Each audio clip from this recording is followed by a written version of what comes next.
Kalau sampai ulama itu, mohon maaf, berkhianat di Hadratus Syekh. Berkhianat.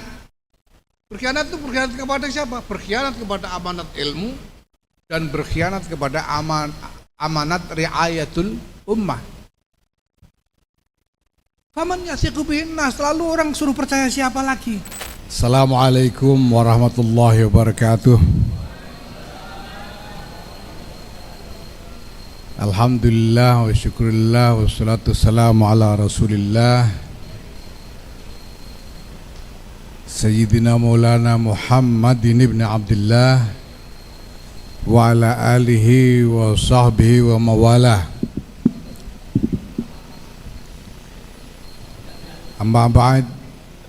Yang mulia Rais Syuriah, pengurus wilayah Nahdlatul Ulama DKI Jakarta, Kiai Muhyiddin Ishaq, yang saya hormati Khatib Syuriah Kiai Lukman Hamid, Ketua Tanfidiyah,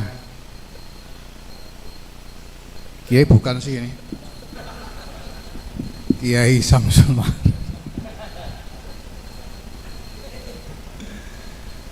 beserta seluruh jajaran pengurus PWNU Syuriah dan Tanfidiyah, yang saya hormati pimpinan PCNU se-DKI Jakarta, baik yang sudah keluar SK-nya maupun belum.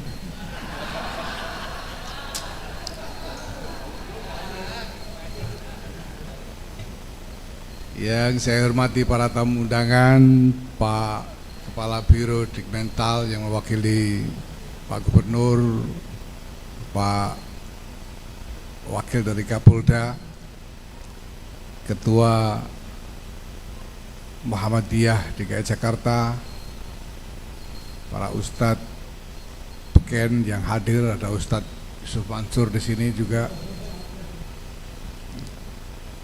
Hadirin wal hadirat yang saya hormati, alhamdulillah saat ini tadi dikatakan oleh Ketua PWNU bahwa kebahagiaan terbesar itu kalau saya hadir di acara PWNU DKI ini sampai hari ini, enggak tahu besok gitu ya.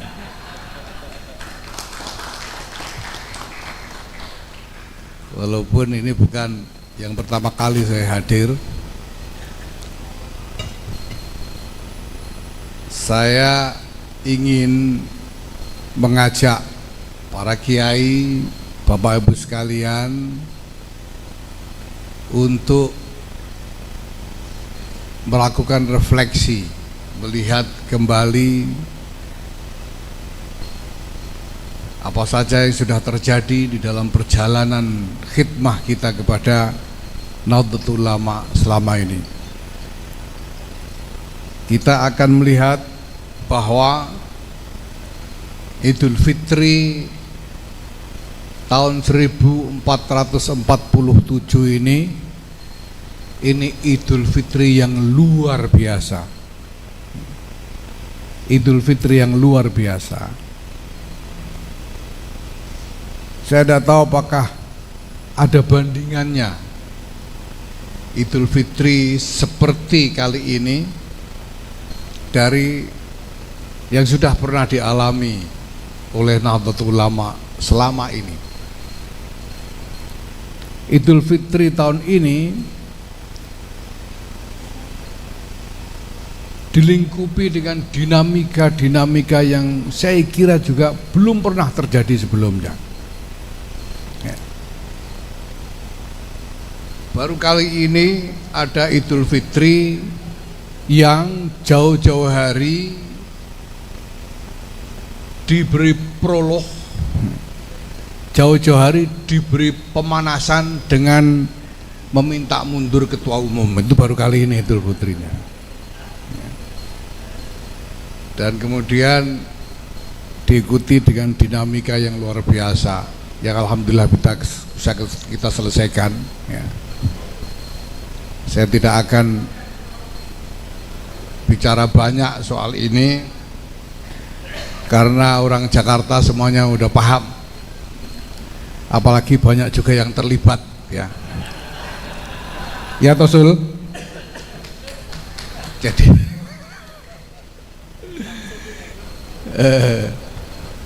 Jadi kita sudah paham semua. Tapi selain itu kita juga mengalami berbagai macam hal, bencana dan lain sebagainya yang datang secara beruntun menimpa kita semua dengan segala konsekuensinya. Bahkan yang paling besar saya kira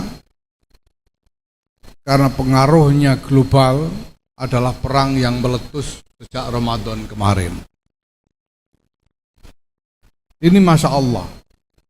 Nah saya kira aneh kalau kita tidak melakukan refleksi dan berusaha mencari makna dari semua ini. Ada apa ini? Ada apa? Karena kalau kita teliti satu persatu, di antara berbagai macam peristiwa-peristiwa luar biasa, dinamika-dinamika yang luar biasa itu terjadi begitu mendadak, sehingga kadang-kadang ya sebetulnya kita sulit memahami ujung pangkalnya dari mana ini.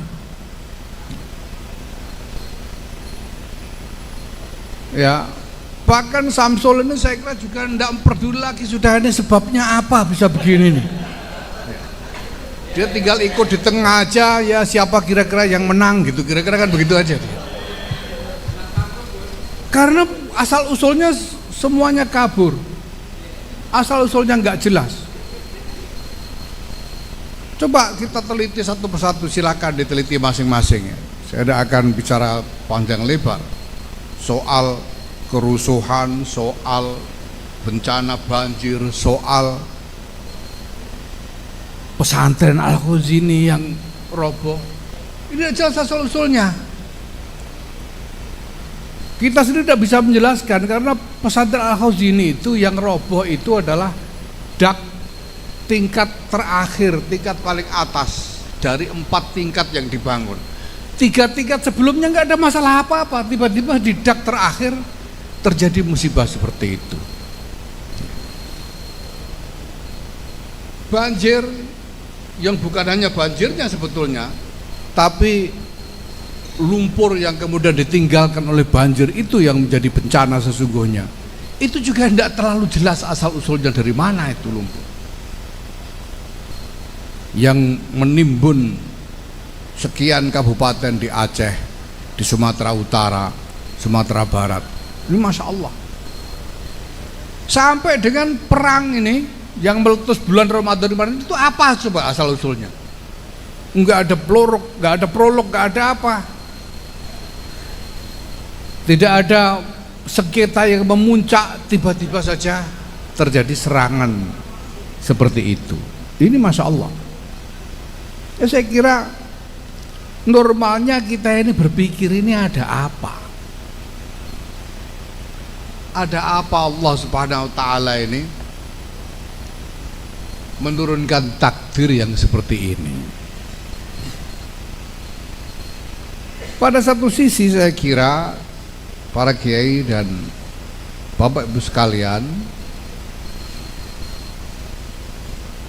jelas bahwa kita ini harus bermuhasabah, harus melakukan introspeksi. Kita ini salah apa sebetulnya kok berhak mendapatkan takdir begini ini? Apa sebetulnya yang sudah kita lakukan ya, sehingga kita berhak mengalami takdir yang seperti ini?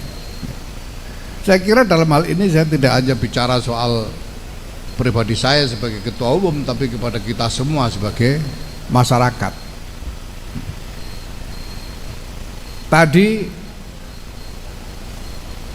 Ketua Tanfidiyah mengatakan bahwa ini kita memang banyak dosa.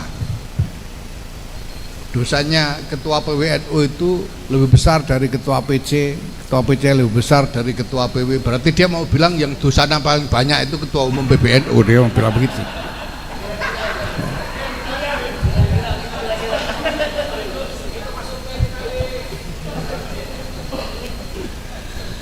Ya.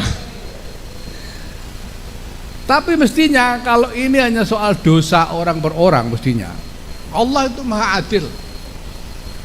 Tidak mungkin yang tidak ikut salah itu ikut dihukum, itu kan tidak mungkin. Kalau yang dosa cuma ketua umum, mestinya yang dihukum ketua umum saja. Tapi kenapa sekarang orang Aceh ikut kena bencana? Orang Sumatera Barat, kenapa pesantren di Sidoarjo ikut kena bencana? Kenapa sekarang kita mengalami seperti ini yang nanti dampaknya akan dirasakan secara luas di tengah-tengah masyarakat? Ini tentu bukan satu hal yang kecil, yang sederhana. Kalau kita merujuk pada firman Allah Subhanahu wa taala, sebetulnya kita sudah diingatkan, ittaqu fitnatal la tusibannal ladzina zalamu minkum khossah. Ada bencana-bencana itu yang kalau ditimpakan, yang kena bukan cuma orang-orang zalim, orang-orang soleh ikut kena. Orang-orang soleh ikut kena.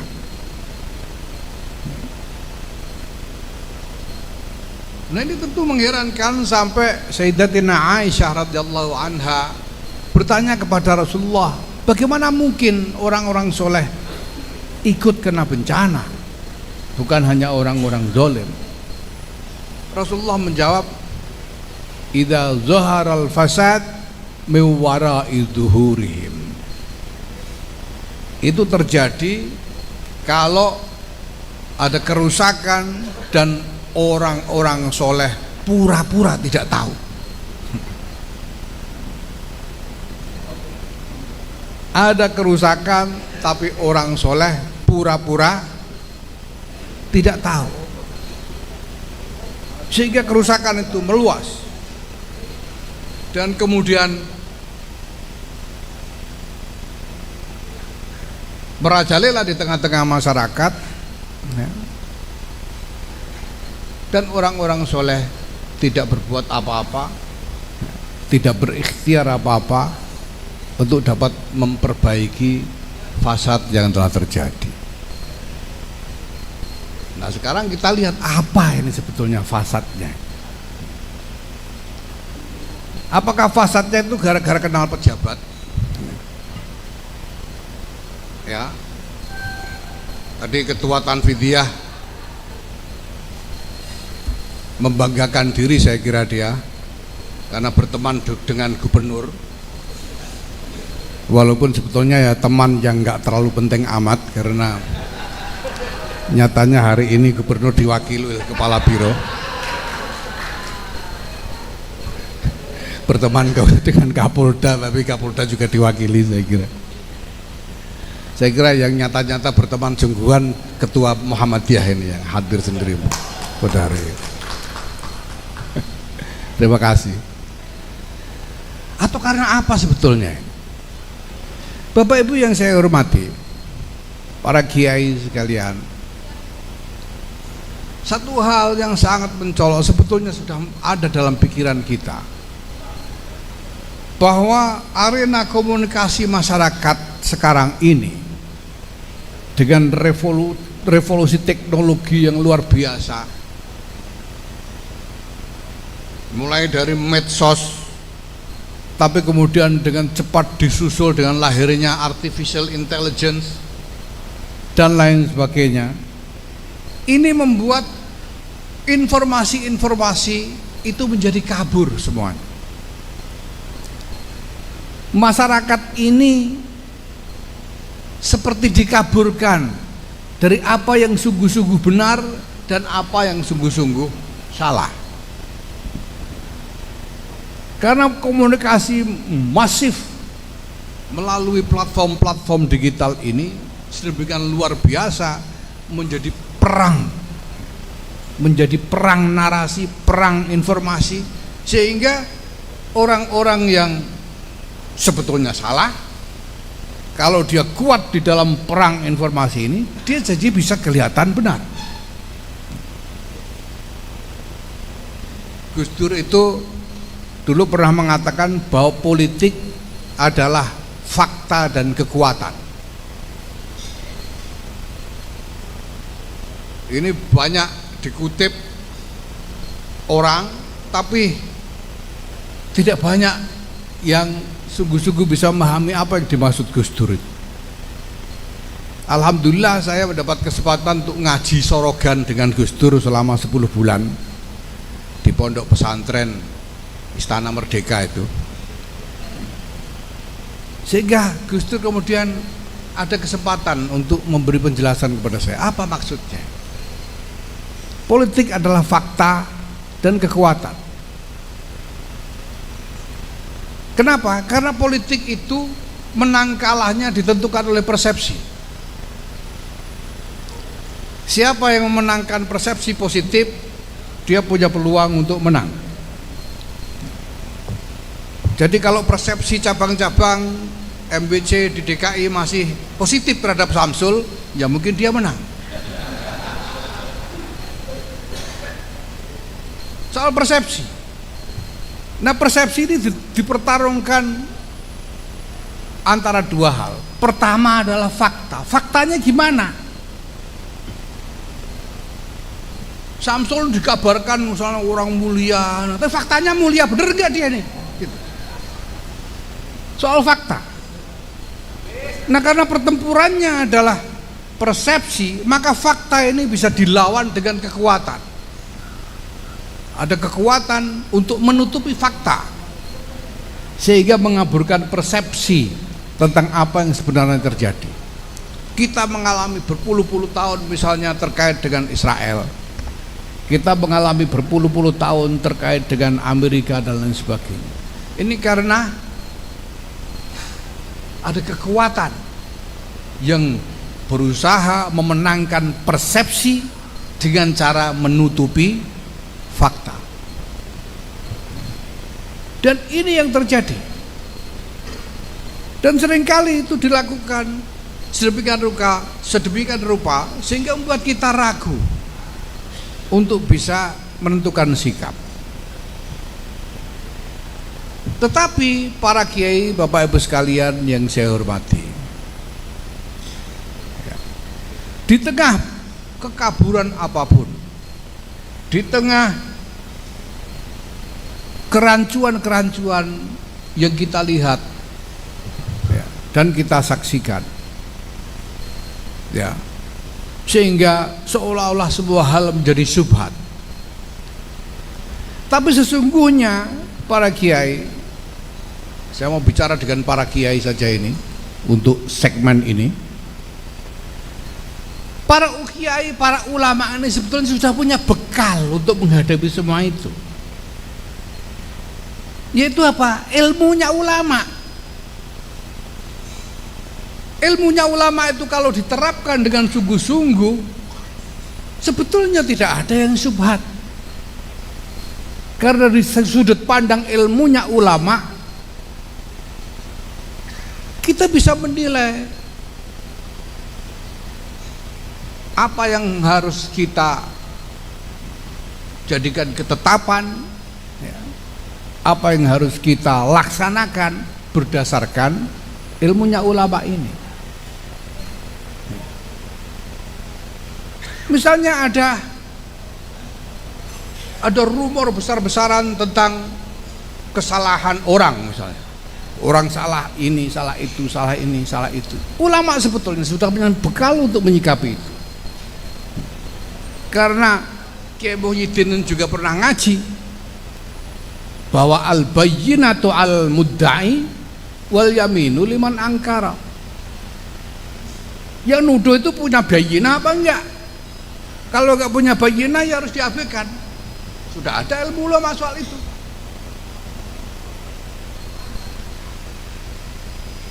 Soal-soal yang lain, ya, misalnya tadi disebut soal ajal oleh ketua PWNU tadi, ya. Itu sebetulnya ada ilmu yang lebih tandas dari sekedar, karena sudah di breakdown oleh para ulama usul kita, ayat yang disebut oleh ketua PWNU tadi sudah di breakdown menjadi prinsip hukum. Ini bukan soal ajal itu tidak bisa ditunda atau tidak bisa orang Jawa bilang dikesusoni, ditergesai. Tapi ada hukum tentang itu. Man istajala syai'an qabla awanihi uqiba bihirmanihi. Kalau orang menergesai sesuatu sebelum waktunya, dia harus dihukum dengan dicabut hak untuk mendapatkannya. Ini ilmunya ulama. Orang ribut soal bagaimana sikap politik internasional Presiden Prabowo sekarang. Ya, jadi perdebatan sampai sekarang, saya kira masih tetap jadi perdebatan. Saya beberapa waktu yang lalu ke Jawa Barat bertemu dengan para kiai Jawa Barat, dan banyak yang mempertanyakan soal itu, bagaimana sikap politik internasional dari Presiden Prabowo. Saya katakan, Presiden Prabowo itu presiden mana? Rakyatnya Presiden Prabowo itu rakyat mana? Kenapa saya bertanya begitu? Karena semua kiai mestinya mengerti bahwa tasarruful imam manutun bimaslahatir ra'iyah. Semua yang dilakukan oleh pemimpin itu harus diarahkan, harus digantungkan kepada tujuan kemaslahatan rakyat yang dipimpinnya. Ini kan kaidah.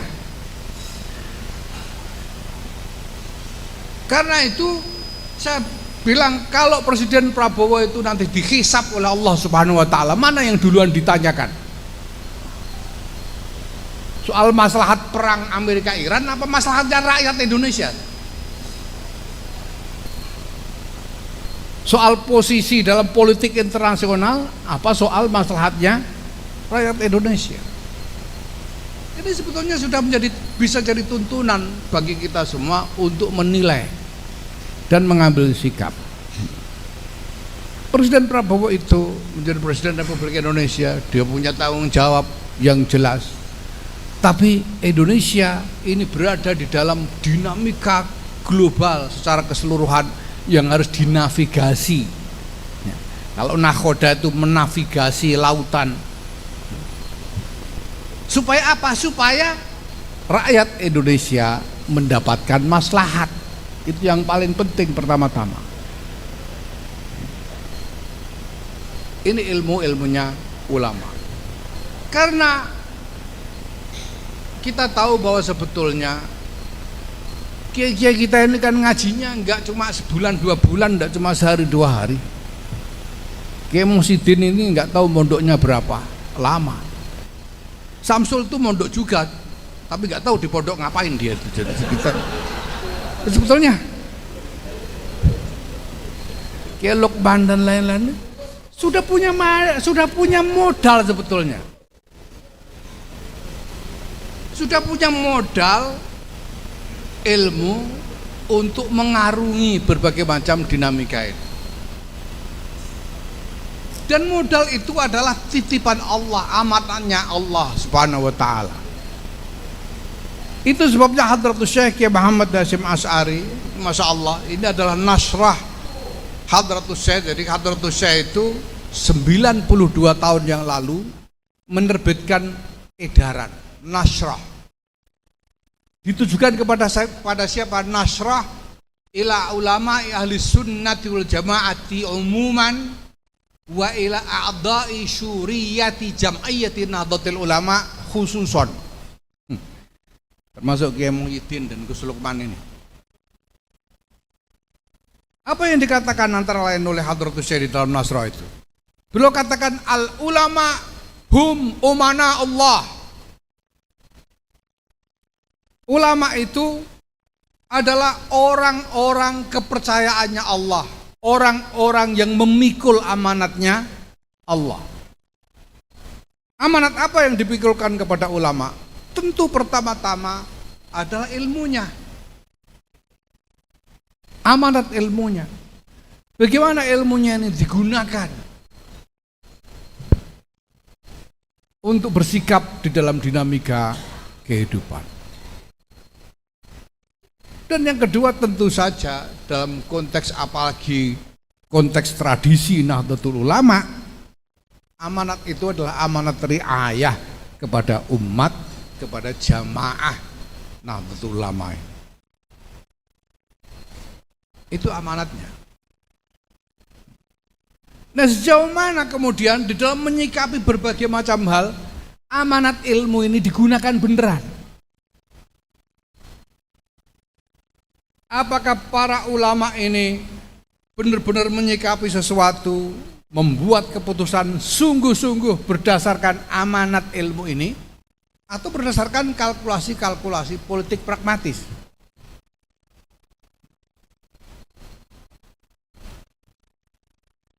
Nah, ini yang harus dipikirkan kembali.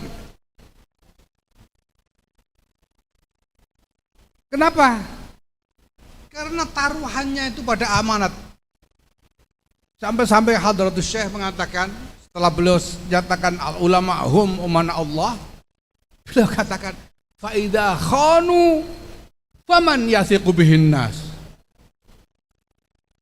Kalau sampai ulama itu, mohon maaf, berkhianat ya Hadratus Syekh. Berkhianat itu berkhianat kepada siapa? Berkhianat kepada amanat ilmu dan berkhianat kepada amanat riayatul ummah. Faman yasiqu bihin nas, lalu orang suruh percaya siapa lagi? Karena umana Allah hum al ulama. Nah, ini para kiai, Bapak Ibu sekalian, satu hal yang sebetulnya secara luas, ya, ini harus kita generalisasi, harus kepada fungsi kedudukan dan fungsi dari Jam'iyah Nahdlatul Ulama ini sendiri. Karena Jam'iyah ini menyandang nama ulama. Ini Nahdlatul Ulama. Jadi bukan sekedar wadah untuk Kiai Muhyiddin Ishaq bertarung melawan Samsul Ma'arif misalnya. Ini bukan soal ulama dalam kedudukan mana yang bukan ulama di dalam kedudukan mana, tapi keseluruhan tampilan dari Jam'iyah Nahdlatul Ulama ini harus mencerminkan kedudukan dan fungsi dari ulama. Dan itu berarti semua keputusan, semua tindakan harus menggunakan, didasarkan pada pertimbangan-pertimbangan ilmunya ulama dan bukan yang lain. Dan itu juga yang menjadi pegangan saya di dalam mengarungi dinamika yang luar biasa ini. Kiai Muhyiddin tahu betul, karena dia ini sekutu saya dalam soal ini. Jadi beliau mengerti apa yang saya pikirkan, kenapa saya berbuat begini. Walaupun saya tahu resikonya berat. Kenapa? Karena saya tidak berani mengkhianati aparatnya. Kenapa? Lah saya terlanjur ngaji gimana? Terlanjur tahu, kalau orang tidak tahu dia bisa berkilah. Saya goblok gimana lagi gitu. Tapi sudah terlanjur ngaji. Kita harus pegang prinsip-prinsip yang ada di dalam ilmunya para ulama ini. Dengan gigih, dengan disiplin, apapun yang terjadi. Ada satu hikayat dalam salah satu kitab, saya lupa nama kitabnya. Saya mendapatkan cerita ini dari Kiai Ali Maksum Krapyak, guru saya waktu itu. Beliau bercerita ada seorang wali yang tajarrud dan ma'isyahnya itu hanya seekor sapi yang dia tuntun ke sana kemari. Kalau lapar dia perah susu sapi itu, kalau haus dia perah susu sapi itu. Dan itu ma'isyahnya selama bertahun-tahun. Sapi. Nah suatu kali Mbah Wali ini mau ibadah di masjid, sapi dicancang di depan di luar masjid, beliau masuk masjid untuk beribadah.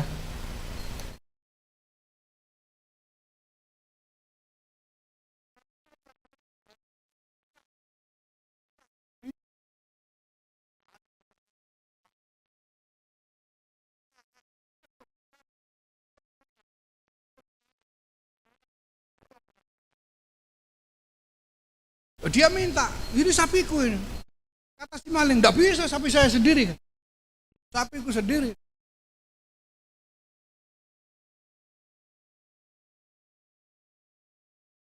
Udah ikut aku bertahun-tahun. Enggak bisa, ini sapiku sendiri. Enggak selesai lalu sepakat dibawa ke kodi. Dibawa ke kodi, sama kodi ditanya, Mbah Kiainya ini, Mbah Kiai sampean punya bukti enggak kalau ini sapi sampean? Punya bukti enggak kalau ini sapi ini dicolong sama itu orang? Mbah Kiai bilang, ya enggak ada Pak Kodi. Tapi saya hafal ciri-ciri sapi ini memang sapi saya. Lalu Kodi bilang sama malingnya, ini kamu nyolong apa punyamu sendiri? Punya saya sendiri, saya enggak nyolong. Kamu berani sumpah? Berani sumpah deh, sumpah bahwa dia tidak nyolong, berani sumpah. Maka lalu Qadhi putuskan, ya karena dia berani sumpah ya berarti ini harus diberikan, sapi ini diberikan ke dia, diberikan ke si maling yang berani sumpah itu.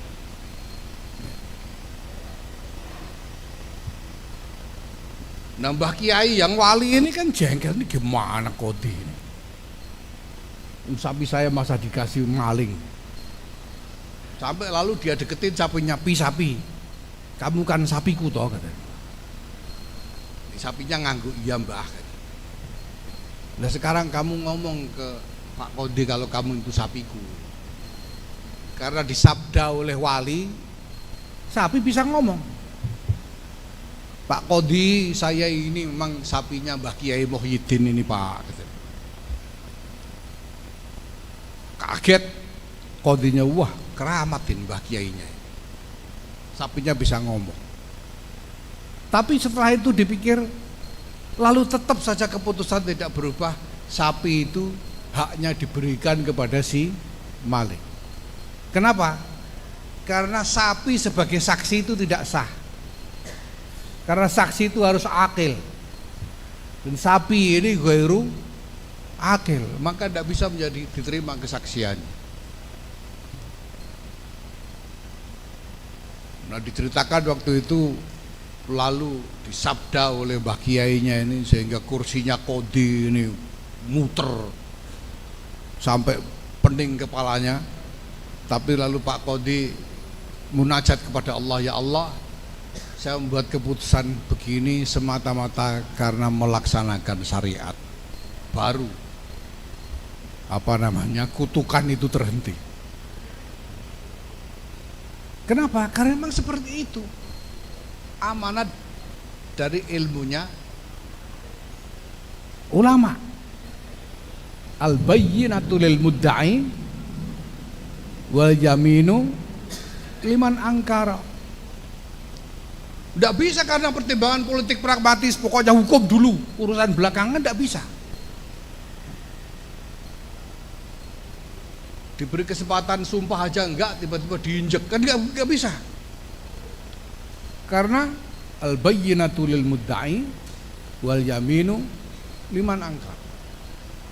Dan saksi harus akil, tidak boleh ghairu akil. Ini semuanya syariat.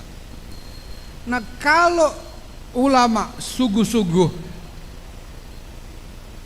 menerapkan apa yang menjadi amanat ilmunya, apa yang kemudian akan terjadi? Allah, apa kehendak Allah.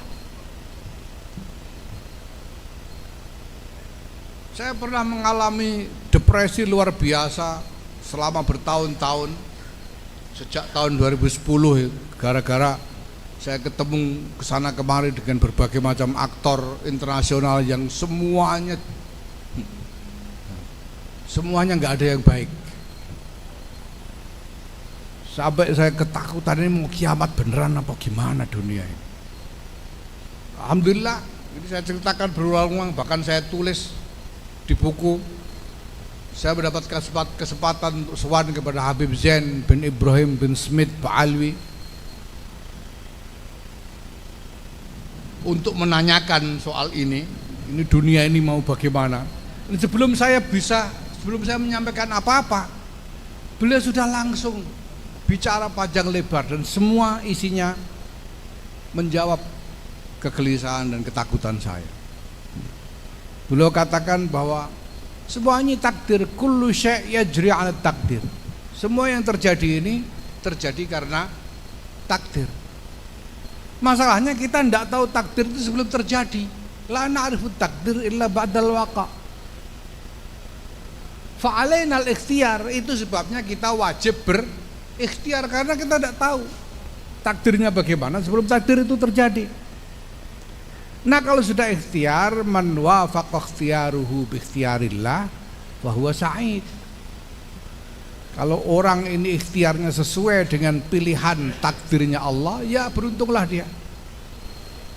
Wa man lam yuwafiq fa alaihi ridha. Kalau ikhtiarnya tidak sesuai dengan takdirnya Allah, ya sudah, ridho saja. Yang punya takdir itu Allah Subhanahu wa ta'ala. Dan kita dihisab tidak dengan hasil, kita dihisab dari ikhtiar.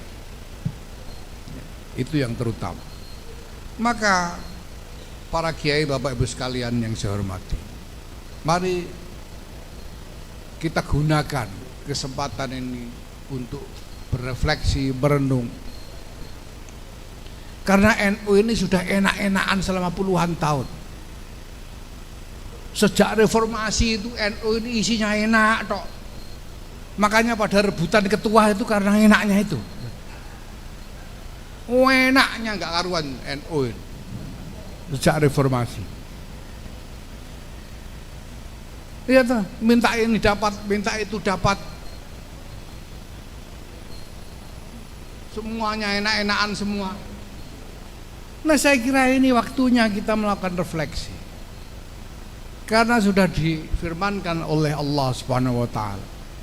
Alam ya'ni lil ladzina amanu an takhsha'a qulubuhum li dzikrillah wa ma anzal wa ma nazala minal haqq wa la takunu kal ladzina utul kitaba min qabl fatala 'alaihimul amadu faqasat qulubuhum wa katsirum minhum fasiqun. Coba kayak begitu ancamannya.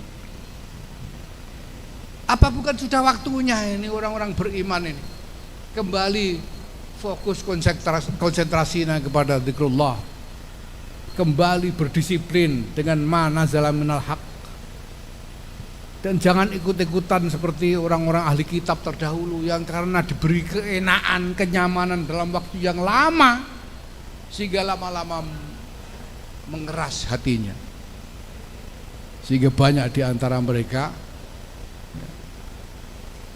fasik. Wal iyadu billah, summal iyadu billah. Kita sudah menikmati kenyamanan dengan NU ini, sampai kita berani melamun hal-hal yang dulu tidak, sama sekali tidak mungkin dilamunkan orang NU. Tahun 70-an Kiai Muhyiddin, penjenengan di pondok itu apa pernah ngalamun ada presiden orang NU? Tidak pernah, tidak berani ngalamun. Apa pernah melamun ada menteri-menteri orang NU? Apa pernah melamun ada fasilitas-fasilitas pemerintah termasuk hibah-hibah itu dikasih NU? Tidak bisa. Tapi kemudian puluhan tahun sejak reformasi kita menikmati semua itu. Nagih hibah aja udah gak pakai bisik-bisik, udah di podium nagih hibahnya. Saking enaknya NU. Nah, saya kira ini waktunya kita melakukan muhasabah, berefleksi dan kembali kepada amanat ulama. Amanat ulama itu bagi NU adalah amanat dari seluruh kader NU.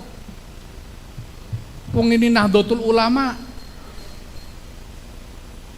Ini bukan sekedar Nahdlatul Zu'ama, ini Nahdlatul Ulama. Fungsinya adalah fungsi keulamaan. Maka amanatnya ulama itu adalah amanat dari Jamaiyah Nahdlatul Ulama ini.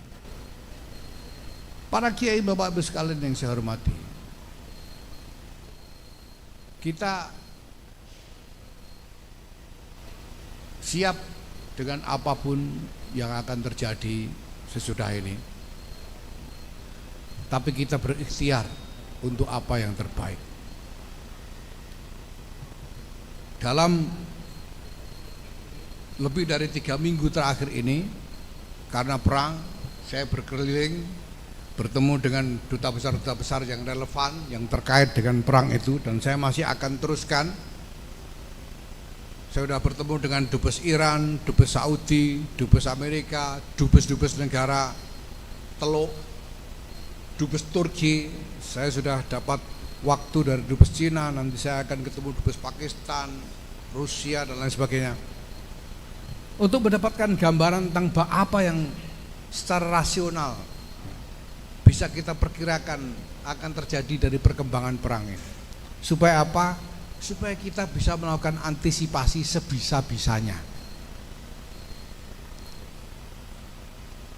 Nah, sekarang Indonesia, di Indonesia ada pemerintah, ada rakyat, ada negara, ada masyarakat. Kita tahu bahwa pemerintah berjibaku untuk bisa meminimalisir dampak-dampak negatif dari perang ini.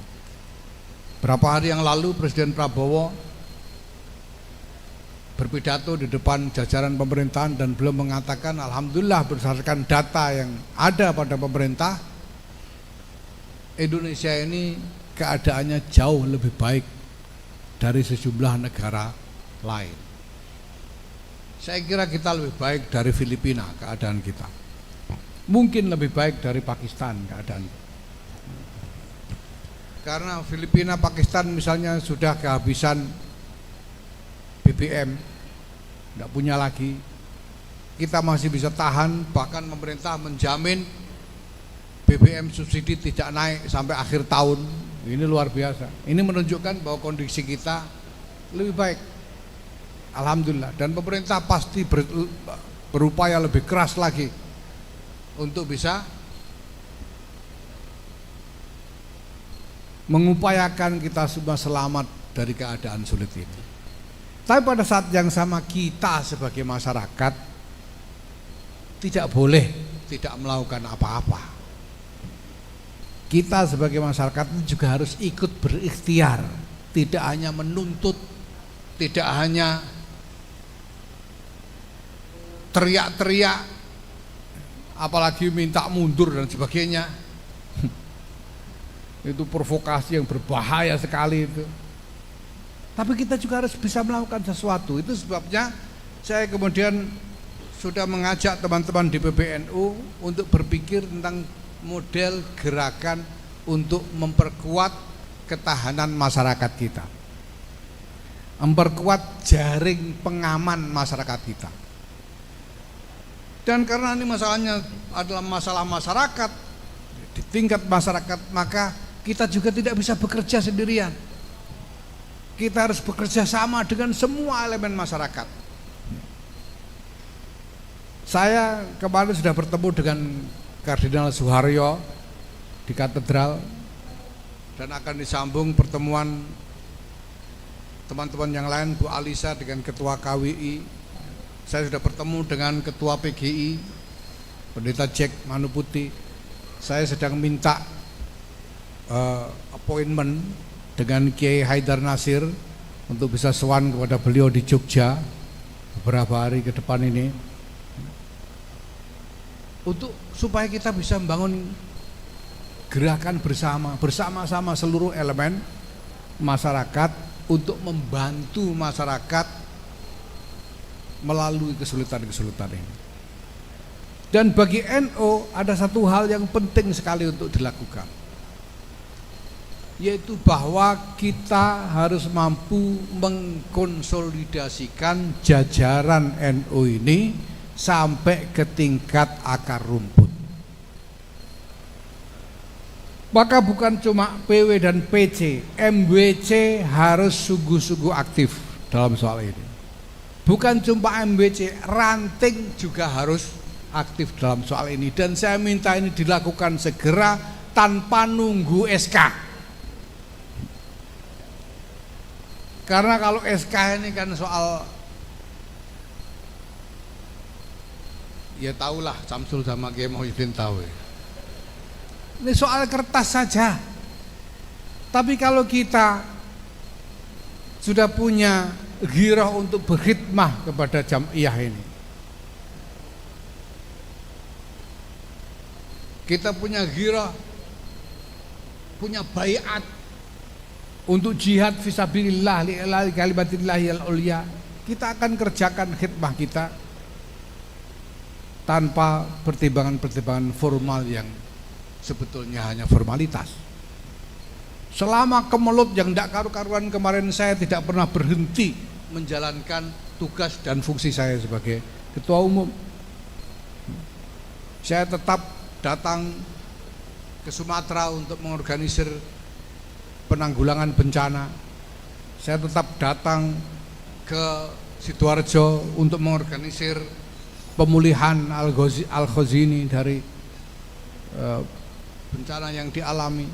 Saya tetap berkeliling untuk mengkonsolidasikan seluruh jajaran NU mengerjakan tugas-tugas yang memang harus dilakukan. Maka sebetulnya ini waktunya, ini kesempatan kita semua untuk membuktikan bahwa kita ada di Jamiah Nahdlatul Ulama ini untuk berkhidmah. Untuk berkhidmah, bukan untuk mencari untung sendiri, bukan untuk mencari kemuliaan sendiri, tapi untuk berkhidmah. Ini kesempatannya.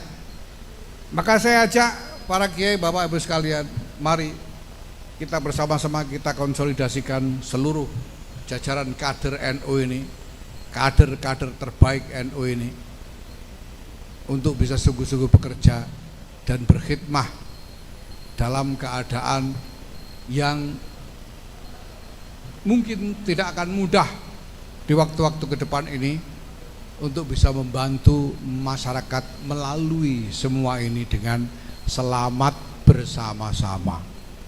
Dengan selamat bersama-sama, karena tidak mungkin siapapun bisa selamat sendirian. Kita hanya mungkin bisa selamat kalau bersama-sama.